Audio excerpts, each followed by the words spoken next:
ETF index mutual funds నేర్చుకుని stock మార్కెట్లో రాణించాలనుకుంటున్నారా? వెంటనే ఈ నెంబర్కి కాల్ చేయండి. నమస్తే రమగారు. నమస్తే జయ. రమగారు, పెళ్ళిళ్ళు ఫెయిల్యూర్స్ చాలా చూస్తున్నాం కదా. అయితే ప్రీ మ్యారిటల్ కౌన్సిలింగ్ కూడా బాగా వచ్చేస్తుంది. నిజంగా అవగాహన వచ్చింది, కుటుంబాలు కూడా ఎంకరేజ్ చేస్తూ ఉన్నాయండి. అవును. పెళ్లి కూతురు పెళ్లి కొడుకు వెళ్ళటం, ఇరు కుటుంబాలు వెళ్ళి మాట్లాడుకోవటం, ఇలాంటివి ఇప్పుడు చూస్తున్నాం. ఇదివరకు రోజుల్లో లేకపోయి ఉండొచ్చు. అయితే పెళ్లికి ముందు అమ్మాయికి కానీ అబ్బాయికి కానీ కొన్ని అలవాట్లు ఉంటాయి సహజంగానే. ఎందుకంటే ఇప్పుడు ఇవాళ రేపు కరెక్ట్గా టీనేజ్లోకి రాగానే, లేకపోతే పెళ్లి వయసు రాగానే పెళ్ళిళ్ళు అయిపోవట్లేదండి.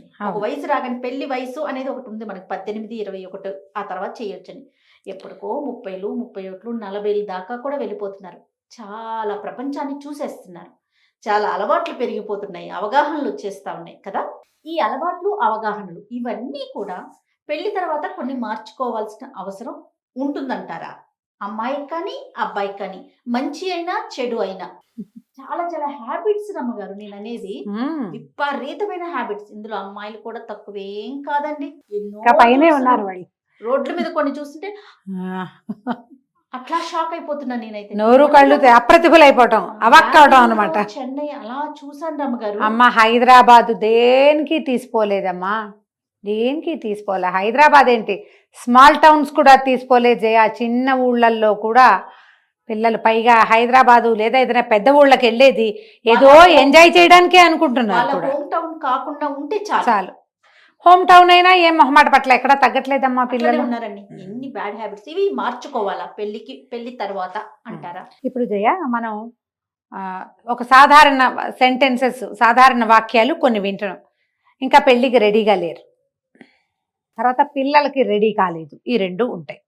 పిల్లలకి రెడీ కాలేదు అంటే ఏమిటి అర్థము? ఇంకా మా ఇద్దరి మధ్య అవగాహన బాగా కుదరలేదనో, లేకపోతే పిల్లల పెంపకానికి చాలా డబ్బులు ఖర్చు అవుతాయి, దానికి ఏర్పాటు కొంచెం ఏదైనా చేసుకోవాలనో, కొంచెం బాధ్యతలు అవి పంచుకోవటం, వాటి మీద ఇంకా మాకు అడ్జస్ట్మెంట్ కుదరలేదు, ఇది పిల్లలకి రెడీ కాలేదు అనేది పర్వాలా ఒక మాదిరి. ఈ పెళ్ళికి రెడీ కాలేదు అంటే వీళ్ళు అడ్జస్ట్ అవ్వడానికి రెడీ కాలేదు అని అర్థం. పెళ్ళంటే అడ్జస్ట్మెంట్ అని మనకి నర లోపల తెలుసు, ఇద్దరికి తెలుసు, ఆడపిల్లలకి తెలుసు, మగపిల్లలకి తెలుసు. వీళ్ళు ఒక అడ్జస్ట్మెంట్ జరిగిన పెళ్లి వల్ల పుట్టి పెరిగిన సంతానమేగా ఉంటారు కదా జయ, 90%. అంతే కదండి. వాళ్ళ అమ్మ నాన్న కొట్టుకు చూస్తూ కూడా కలిసి ఉండటం.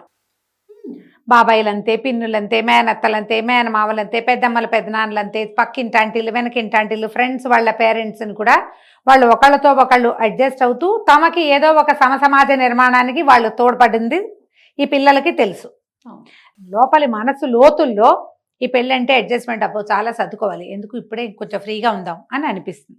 ఈ రెడీ కాకపోవటం ఇదే. ఇప్పుడు మనకేమైంది, ఇదివరకటికి ఇప్పటికీ తేడా. ఇప్పుడు అసలు ఒక 15-20 ఏళ్ళుగా సమాజం విపరీతంగా మారిపోయింది. లేటెస్ట్ ఒక 5-6 సంవత్సరాల నుంచి అయితే భయం వేసేంత రకరకాల గడ్డల్లాగా పెరిగిపోయింది సమాజం.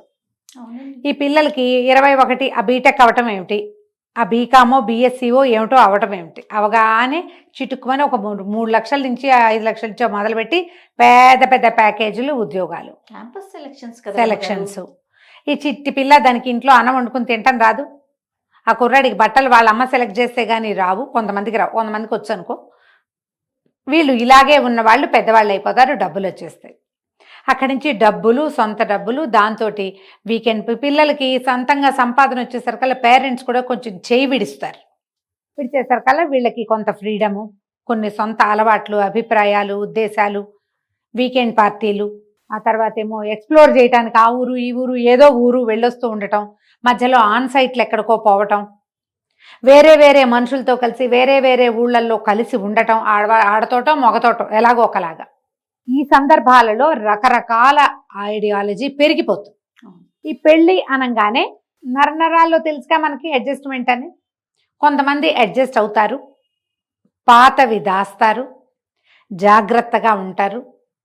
తల్లిదండ్రి చెప్పటం వల్ల ఏమిటి, వీళ్ళకే పెళ్లి మీద ఉన్న గౌరవము, నమ్మకము, భయము, సమాజం పట్ల ఉన్న భయంతో అడ్జస్ట్ అవుతారు. ఇంకా కొంతమంది ఈ కాలపు పిల్లలు, ఈ తరం పిల్లలు అన్నారు కదా, వీళ్ళు అడ్జస్ట్ అవ్వరు, దాచరు, లొంగరు, వినరు, ఒప్పుకోరు, అడ్జస్ట్ అవ్వరు. ఏమవుతుంది ఫలితం? పెళ్ళి ఫెయిల్యూర్ పక్కపక్కనే ఉంటాయమ్మా. ఈ పెళ్లికి ఫెయిల్యూర్కి మధ్యలో గ్యాప్ కొంతమందికి పెద్దది ఉంటుంది. ఎవరికి ఉంటుంది పెద్దదిగా? ఎవరు అడ్జస్ట్ అవుతారో, ఎవరు లొంగి ఉంటారో, ఎవరు వినడానికి సిద్ధంగా ఉంటారో వాళ్ళకి పెళ్లికి ఫెయిల్యూర్కి గ్యాప్ పెద్దది. ఈ వినరు, ఇప్పుడు మనం చెప్పుకున్నాం లిస్టు, ఇది లేని వాళ్ళకి పెళ్లి పక్కనే ఉంటుంది, ఫెయిల్యూర్ కూడా. మనకి ఏం కావాలి మొదట మనం ఆలోచించుకోవాల్సినది, నువ్వు పెళ్లికి రెడీగా ఉన్నావా అని అడిగితే నువ్వు దేనికి రెడీ అవ్వాలి? అబ్బాయిలు కానీ అమ్మాయిలు కానీ అమ్మా, ఇందులో నేను ఒకటి గమనిస్తూ ఉంటా జయ, ఆడపిల్లలు మగపిల్లలు కూడా ఒకళ్ళకొకళ్ళు అబద్ధాలు చెప్పేసుకుంటారు, నిజాయితీగా ఉండరు, అబద్ధం చెప్తారు. మెయిన్ ఒక 5 పాయింట్స్ అంటే ఏవి పెళ్లి తర్వాత వదిలేయాలి రమ్మ గారు, అవి చెప్పండి. ఫ్రెండ్షిప్స్, రిలేషన్షిప్స్, హ్యాబిట్స్, ఫ్రీడమ్ పట్ల గట్టి నిబద్ధతతో ఉండటం, ఫ్రీడమ్ కావాల్సిందేననే భావం ఉండటం, ఇండివిజువాలిటీ, ఓవర్ ఇండివిజువాలిటీ, అన్నిట్లలో ప్రతిదీ నాదే, నేనే, నాకే తెలుసు, నేను అనుకున్నది. ఈ 4 మెయిన్ పాయింట్లు చేయ. Okay, first friendship. ఈ ఫ్రెండ్షిప్లు సమాధానం చెప్పగలిగే స్థితిలో ఉండకూడదు, చెప్పాల్సిన స్థితిలోకి రాకూడదు. మీ ఫ్రెండ్స్ రాత్రి 11 గంటలకి, తెల్లవారుజామున 3ంటికి, ఎప్పుడు పడితే అప్పుడు ఫ్రెండ్స్తో ఫోన్లు, ఎప్పుడు పడితే అప్పుడు చాటింగ్లు, ఎప్పుడు ఎవరైనా ఎక్కడికైనా పిలిస్తే అక్కడికి పరిగెత్తుకుంటూ వెళ్ళిపోటాలు, ఆడగాని మొగ్గాని. ఇందులో ఆడపిల్లలు కూడా తక్కువ తినలేదమ్మా. ఎవరైనా కూడా మీ స్పౌజ్కి చెప్పకుండా, స్పౌజ్ కన్సర్న్ లేకుండా ఏ ఫ్రెండ్స్ తోటి కమిట్ అవ్వకూడదు మీరు ఏ విషయానికి. రైట్. తర్వాత రిలేషన్షిప్, ఫ్రెండ్షిప్ వదిలేయాలి. రిలేషన్షిప్స్, ఈ రిలేషన్స్ ప్రతి వాళ్ళకి ప్రీవియస్ రిలేషన్షిప్స్ ఉంటున్నాయి ఇప్పుడు. ఎందుకంటే ఈ 13-12 ఏజ్ నుంచి జయ స్కూల్లో ఫస్ట్ క్రష్, ఇది ఒక ఫ్యాషన్ ఏంటంటే జయ, ఈ ఫస్ట్ క్రష్లు, సెకండ్ క్రష్లు ఎప్పుడు ఉన్నాయమ్మా. కౌమారావస్థలోకి వచ్చిన ప్రతి పిల్లకి పిల్లవాడికి ఎవరో ఒకళ్ళంటే ప్రీతి, టీచర్ల మీద కూడా. మన తప్పు కాదు, సహజం. కాకపోతే ఏంటంటే దాన్ని పెంచి పోషిస్తున్నాం ఇప్పుడు మనం. ఎవరో సినిమా యాక్టర్ ఒక 60 ఏళ్ళు 50 ఏళ్ళు ఆయన మీ ఫస్ట్ క్రష్ ఏమిటని ఎవరితో ఒకటి అడగడం, పని పాట లేనిది. అడిగితే ఆయనేమో ఇంగ్లీష్ టీచర్ అని చెప్పటం. నాగార్జున గారి లాగా మాకు కూడా, లేకపోతే చిరంజీవి గారి లాగా ఆయన ఏదో ఆవిడ అడిగారు ప్రశ్న, వీరు చెప్పారు పెద్దవారు. ఇలా ఉండదు. ఇప్పుడు ఏం చేస్తున్నాం మనము, ఆ వాక్యాలని ఓహో ఇలా ఉండాలి కాబోలు అని తీసుకుంటున్నాం. వారికి ఉంటే ఉండుండొచ్చు, అదేదో ప్రశ్న కింద ఒక సరదాకి జరిగిన ఒక సంభాషణని, అది ఖచ్చితంగా అలా ఉండవలసిందేనని. ఆ ఉండవలసిందే ఎక్కడ తెలుసా?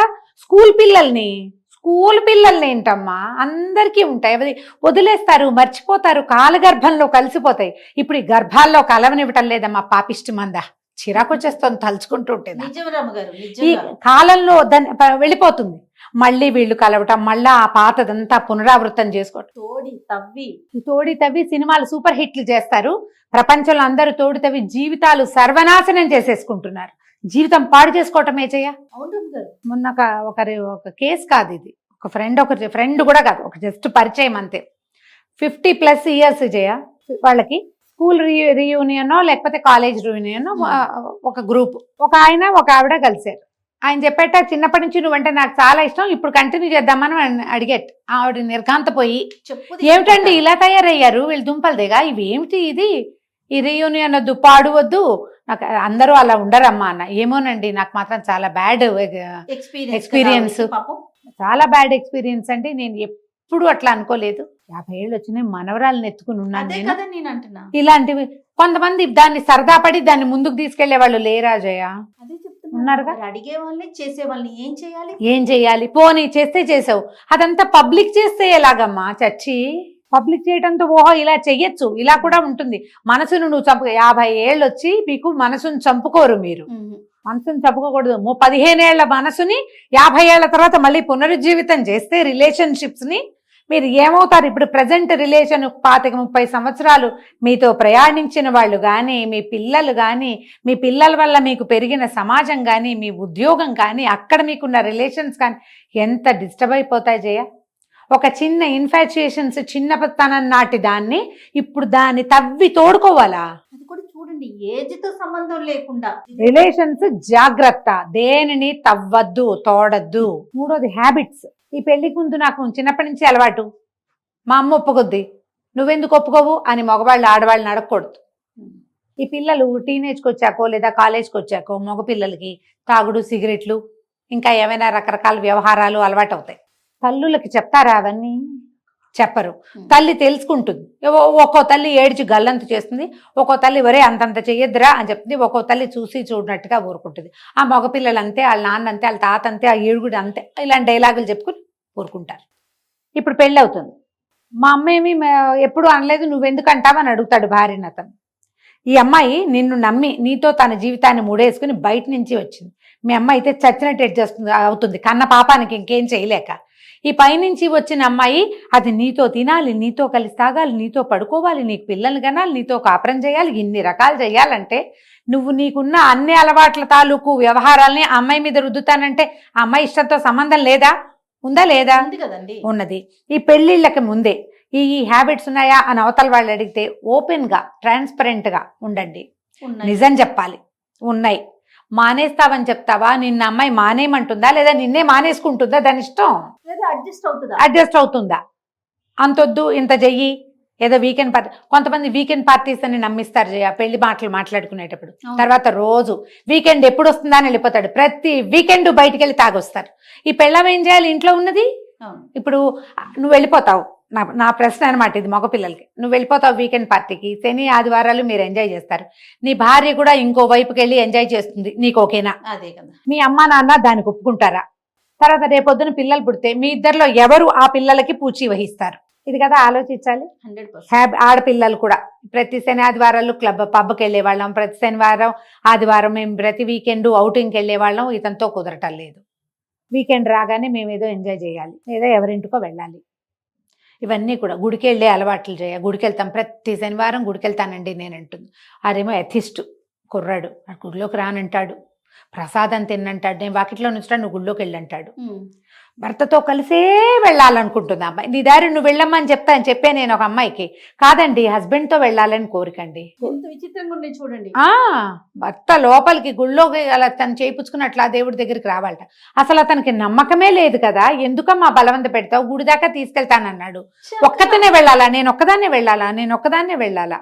హ్యాబిట్స్ అంటే మనం మార్చుకోవాల్సిన ఏవో కాదు, ఇలాంటి ఇది కూడా నేను ఒక్కదాన్నే వెళ్ళబుద్ధి లేదు. అయితే సరే గుడి మానేసి మనస్తాపం. అతనికి నాకు భగవంతునితోనే నమ్మకం లేదు, నేను రాను. అబ్బాయి ఎక్కడికైనా ఇంకో చోటకి వెళ్తాడమ్మా, ఏ ప్రార్థనా మందిరాలకి వెళ్ళట అబ్బాయి. అది హ్యాబిట్స్ విషయాల్లో మీరు కొంచెం ఆలోచించి ఎక్కడ కట్ చేయగలమో, ఎక్కడ అడ్జస్ట్ అవ్వగలమో, ఏది మనం భరించగలమో, ఏది భరించలేమో పెళ్లికి ముందే మాట్లాడుకోండి. అక్కడి నుంచి ఇండిపెండెన్స్. నా దారిని నేను ఎక్కడ కావాలంటే అక్కడికి వెళ్ళిపోతా, నేను ఎవరితో కావాలంటే వాళ్ళతో వెళ్ళిపోతా, నేను డబ్బులు నాకు ఏం కావాలంటే అది చేస్తా, అంతా నా ఇష్టం అని ఆడ అనకూడదు, మొగ అనకూడదు. ఇండిపెండెంట్గా ఉంటామని అనడానికి వీల్లేదు. ఇద్దరు వేరువేరు మనుషులు కలిసి ఒక ఇంట్లో ఉండటం మొదలు పెడితే, ఒక బాంధవ్యంలో ఉన్నారు అంటే దీనికోసం బొళ్ళు ఖర్చు పెట్టి, వాళ్ళ అమ్మా నాన్న ఖర్చు పెట్టి, మీ అమ్మా నాన్న ఖర్చు పెట్టి, మీ ఇద్దరు కూడా ఖర్చు పెట్టి, ఇంత ఖర్చు పెట్టినప్పుడు ఆలోచించాలి కదా. ఖచ్చితంగా దేనికోసం ఇంత ఖర్చు పెడుతున్నావు? నువ్వు ఇండిపెండెంట్గానే ఉండదలుచుకుంటే హాయిగా ఉండు, ఫ్రీగా. పెళ్ళెందుకు? పెళ్ళంటేనే కదా అడ్జస్ట్మెంట్. ఈ ఇండిపెండెంట్గా ఆలోచించే విధానాలు ఒకళ్ళతో ఒకళ్ళు మాట్లాడుకుని వీటిని సర్దుకోవాలి. ఫైనాన్షియల్ థింగ్ కానీ, సొంతంగా ఆలోచించుకునే విధానం కానీ, మీ రిలేషన్స్ని, మీ ఫ్యామిలీస్ని మీరు హ్యాండిల్ చేసేది కానీ రెండో వాళ్ళకి చెప్పకుండా చేయకూడదు, రెండో వాళ్ళ కన్సర్న్ లేకుండా చేయకూడదు, వాళ్ళని ఒప్పించకుండా మీరు ముందుకెళ్ళకూడదు. ఏవో చిన్నవి పర్వాలేదు, కానీ పెద్దవి మాత్రం చేయకూడదు. కొత్తగా పెళ్ళైందే ఇది ఒక కేసు. 8 నెలలో 9 నెలలు బోర్ కొట్టేసిందిట. ఆ అమ్మాయి 8 రోజుల ట్రిప్ ఎక్కడికో బుక్ చేసేసుకుంది సింగిల్గా ఫ్రెండ్స్తో. అమ్మాయి అలా ముందు నుంచి చేసాం. నువ్వేం చెయ్యాలి అమ్మా, ఏం చేయాలి మాట్లాడుకుని, నాది పరిస్థితి, నాకు చాలా విసుగ్గా ఉంది, నేను ఆఫీసు ఇల్లు హ్యాండిల్ చేయలేకపోతున్నాను, నేను 4-5 డేస్ వెళ్తాను అని మీ ఇద్దరు మాట్లాడుకుని ఎస్ అనుకుని, మీ పేరెంట్స్కో వాళ్ళ పేరెంట్స్కో కూడా ఒక వాక్యం చెప్తా. అంటే మాకు ఇండిపెండెన్స్ ఉంది. ఇండిపెండెన్స్ అంటే ఎగరేసుకుని పోవటం కాదు, చెప్పి వెళ్తాం. నీకు అక్కడెక్కడికో పోయావు, నీకు ఏదైనా ప్రాబ్లం వస్తే ఎవరు హ్యాండిల్ చేస్తారు? నువ్వే చేస్తావా? అన్నీ నువ్వు చేయలే, నువ్వు కొన్ని వస్తాయి కదా. ఒక అక్క ఇలాంటిది అప్పుడెప్పుడో 5-6 ఏళ్ల క్రితం ఫ్రెండ్స్ తోటి వెళ్ళి అదేదో ఊళ్ళో పెద్ద యాక్సిడెంట్ అయింది, చాలా పెద్ద యాక్సిడెంట్. ఆ అమ్మాయికి కాలు విరిగింది, పక్కటెముకలు విరిగినాయి, షోల్డర్ తప్పిపోయింది. భర్త తమ్ముడు ఇక్కడి నుంచి వెళ్ళి తెచ్చుకున్నారు ఆ అమ్మాయి. ఫ్రెండ్స్ వాళ్ళ దారిని వాళ్ళు వెళ్ళిపోయారు. మరి ఇంకా ఉన్నాయి టికెట్లు అవతలకి, వాళ్ళు పోయారు, ఈ అమ్మాయి హాస్పిటల్లో పడి ఉంటే ఇలాగే కదా జరుగుతాయి. ఖచ్చితంగా. నీకు ఏదైనా ప్రాబ్లం వస్తే ఫ్యామిలీ సపోర్ట్ చేయాలి. కొత్తగా పెళ్లి చేసుకుంటే ఆ ఇన్లాస్ అమ్మో భర్త ఎంతో కొంత చెయ్యాలి సపోర్ట్. అప్పుడు ఏం చేయాలి, మాట్లాడుకోవాలి, చెప్పుకోవాలి. మగపిల్లలు కూడా ఇదే పని చేస్తారు. వాళ్ళ అమ్మాయి అవుటింగులు వేరు, అబ్బాయి ఇప్పుడున్న ప్రస్తుత సమాజం ఎలా ఉందంటే ఆ అమ్మాయి తన ఫ్రెండ్స్తో వెళ్తుంది, అబ్బాయి తన ఫ్రెండ్స్తో వెళ్తాడు. వీళ్ళిద్దరూ వెళ్ళేవి కూడా ఉన్నాయి. నేను కూడా ప్రతిసారి దీన్ని సపోర్ట్ చేస్తాను, నేను చెప్తూనే ఉంటాను. కాకపోతే ఇది ఎట్లా అంటే పెద్ద పెద్ద ట్రిప్స్ వెళ్ళిపోకూడదు. 2 days. మీకు పిల్లలు ఉంటే, చిటి పిల్లలు ఉంటే, ఏడాది పిల్లల్ని మొగుళ్ళ దగ్గర వదిలిపెట్టి ట్రిప్పులకు వెళ్తున్న వాళ్ళు ఉన్నారమ్మా. అవును రమ్మగారు, చూస్తున్నాను. కనిపిస్తున్నారా? భరించలేకపోతున్నారట, ఆఫీస్ ఇల్లు హ్యాండిల్ చేయలేకపోతున్నాం. ఇంట్లో ఉంటే మేము చూసుకుంటాం కదా, ట్రిప్కి వెళ్ళినప్పుడు వాళ్ళు ఎందుకు చూసుకోరు? కావాలంటే ఇంకొంచెం ఎక్స్ట్రా టైం ఇస్తాం మేము వచ్చాక. అలాంటివి కూడా వచ్చినాయి. విన్నాను. పెట్టుకోండి. మీ పేరెంట్స్నో ఎవరినో ఏదైనా చేసి మాట్లాడుకుని ప్లాన్ చేసుకుని చెయ్యాలి. కానీ ఇండిపెండెన్స్ అంటే తెంపుకుపోవటం కాదు, చెప్పి వెళ్ళటం, ఒప్పించుకుని వెళ్ళటం. ఈ ప్లాన్లు కనుక చేస్తే మీరు ఈ పద్ధతులు కొన్ని కనుక మార్చుకున్నారంటే పెళ్ళిళ్ళకి పక్కనే ఫెయిల్యూర్స్ ఉండవు. కొంచెం గ్యాప్ తీసుకోండి. ఈ మధ్యలో మనం అడ్జస్ట్ అయ్యి కాపురాలు చేసుకునే వాళ్ళు కూడా ఎంతసేపు థెరపిస్ట్ దగ్గరికి వెళ్దామా, ఎవరికైనా చెప్పుకుందామా, ఏడుద్దామా, డిప్రెషన్లోకి వెళ్ళిపోదామా, ఇలాగే ఉంటున్నారు. ఆడ మొగ కూడా. అబ్బాయిది అబ్బాయి కరెక్ట్, అమ్మాయిది అమ్మాయి కూడా కరెక్ట్. పెద్ద తప్పులేముండవు ఇద్దరివి. వీళ్ళిద్దరూ ఒకళ్ళనొకళ్ళు యాక్సెప్ట్ చేసుకోకపోవటం పెద్ద సమస్య. అవును, నా తప్పులన్నీ నాకుంటాయి కానీ నీకు తప్పులు ఉండకూడదు. అలా ఎలా కుదురుతుంది? ఎవరికైనా ఒకటే కదా. అవును.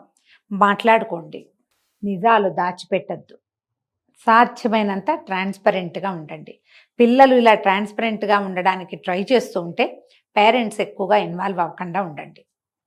అవసరమైతే సహాయం చేయండి, కానీ మీరు కూడా దూరి ఆ చిక్కుముడిని మరిన్ని చిక్కులు చేసేసేలాగా మాత్రం చేయకూడదు. రైట్ రమ్ గారు, నమస్తే. నమస్తే.